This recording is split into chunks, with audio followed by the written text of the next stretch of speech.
Pisces, I'm back. So our reading got cut off when I started talking about the false twin flame and how they want you to believe in an illusion.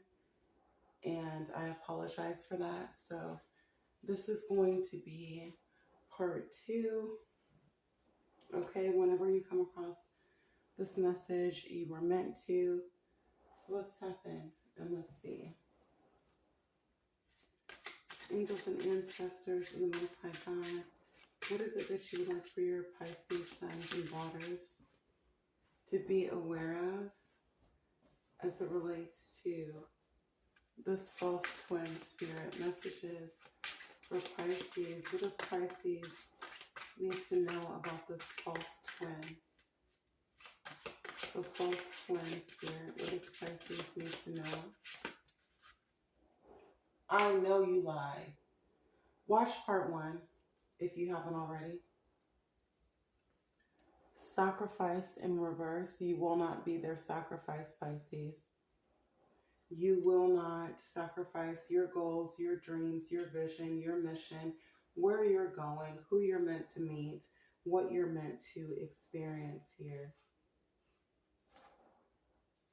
False Messiah came out. This person wants to guide you in the wrong direction, but you're not going with impulsiveness in reverse. You're not going. The reason you're not going is because you're not willing to be their sacrifice here. I don't know why this person wants to sacrifice you. Conflict is coming out in reverse. Intuitively, Pisces, you've already been led not to argue or engage with this person. You know that this individual is impulsive. You know that this person thrives off of conflict. That's how you know if this reading is for you. If every time you listen to your husband, your wife, your girlfriend, your boyfriend, your baby daddy, your baby mama, your lover, whatever you call your individual, some of y'all call your person your twin. If every time you listen to this goofy bitch, okay, male or female, it leads to conflict because you listen to them and you just run off and you take their advice, you know this is your message. Now, for like less than 10% of you, this doesn't have to be a lover. Soulmates don't necessarily mean that you're bumping uglies. A soulmate could be a friend of yours where you're locked in. It could be your mother, your father, your auntie, your uncle, your brother, your sister. Okay? It could just be someone that you trust very much. And they say all the right things and you believe that their advice is genuine. But every time you listen to this individual's advice and you impulsively move in that direction, you find these cards upright. You run into conflict. You run into chaos. It's because this person is false, intentionally false. This isn't someone who's ignorantly giving you the wrong information. This is someone who's intentionally trying to sacrifice you. Some of you have woken up to that fact. Others of you are waking up to it now by receiving this message. Spirit, the false Messiah. And in the first part, I got cut off by a visitor, an unexpected guest. So this is like the energy of someone trying to cut you off from your goal, your mission, your purpose, trying to block your path, trying to interrupt you, trying to cause conflict, trying to cause delays in your success. Why is the false Messiah here? For Pisces, false Messiah. That's like 6 cards. Why is the false Messiah here? I'll show you first. The 8 of Wands. It's through their fucking mouth, their tongue. The 8 of Wands came out in the first part of this message. They want you to fucking listen to their bullshit. They want you to believe what they're saying. Is that the 9 of Swords and the King of Cups? They want you to believe that if you just take their advice, if you just listen to their guidance, that you'll be happy, you'll be emotionally fulfilled, that you'll be safe, that you'll be stable. It's a lie. This person is fucking false.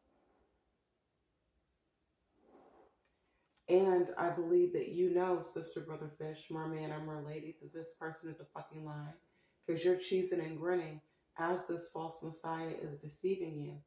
You're not in anxiety because you've already looked at the situation from a different perspective. Sacrifice represents the hangman. You're not getting caught in this person's trap. They're trying to set you up to fail. Queen of Wands energy. That card came out again too. Could be a Leo, an Aries, or a Sagittarius. Not even gonna hold you.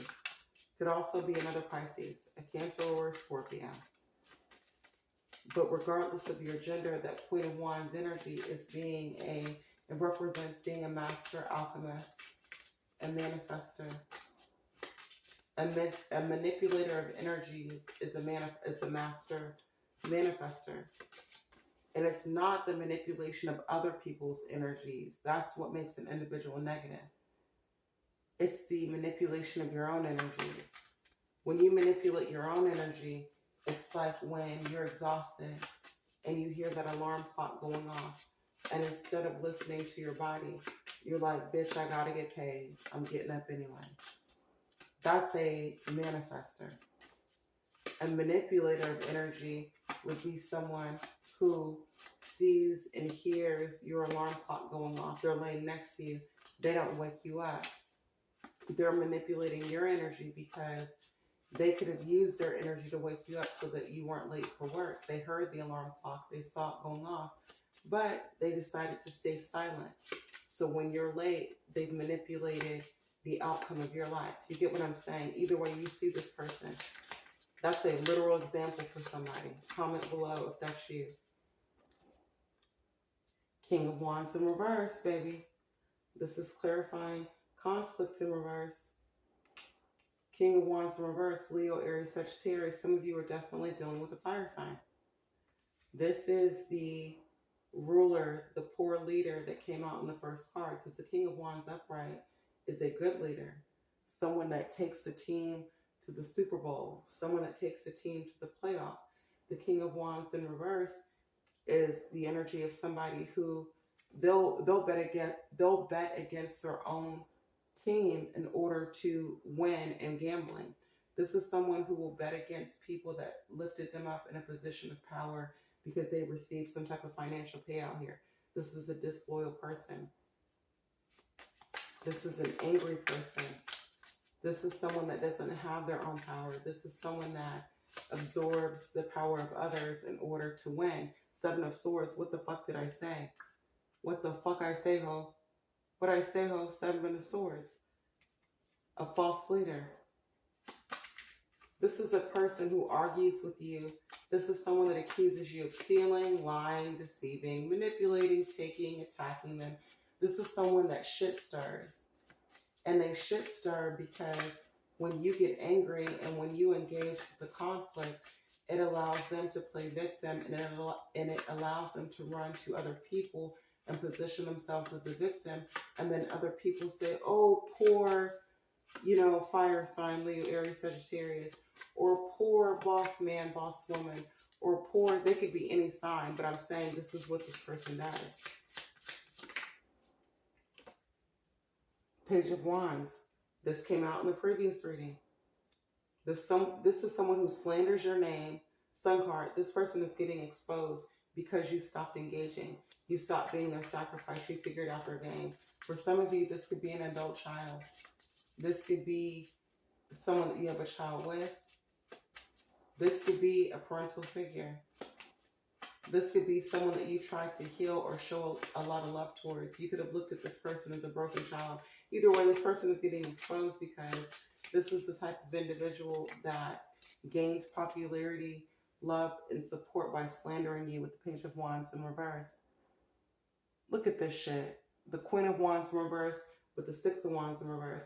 They did this with a partner, a whore. Impulsive in reverse is the Knight of Wands in reverse. So you have a masculine energy who is quick to anger, who steals energy from other masculines. Then you have this whore, the Queen of Wands in reverse, who lies and smears and destroys the reputation of other feminine energies that she's jealous of because she wants to compete, working against you. You have a couple working against you, Pisces. And still you refuse to compete with the Five of Wands in reverse. That's how you win. Four of Cups, you refuse to entertain this goofy down bullshit. One more card, Spirit, for Pisces. The Wheel of Fortune. And that's why fate favors you. That's why you're entering a new chapter of your life, a new cycle. That's why you're being blessed. Seven of Wands. That's why you're fucking protected. That's why you're in the position of being on the higher ground here. Is what I'm getting. You can drop your burdens here. You're focusing on your work. Whatever work you're doing at this time is going to pay off. I don't have a lot of space, but I love you. Hopefully it helped you. Until next time. Later.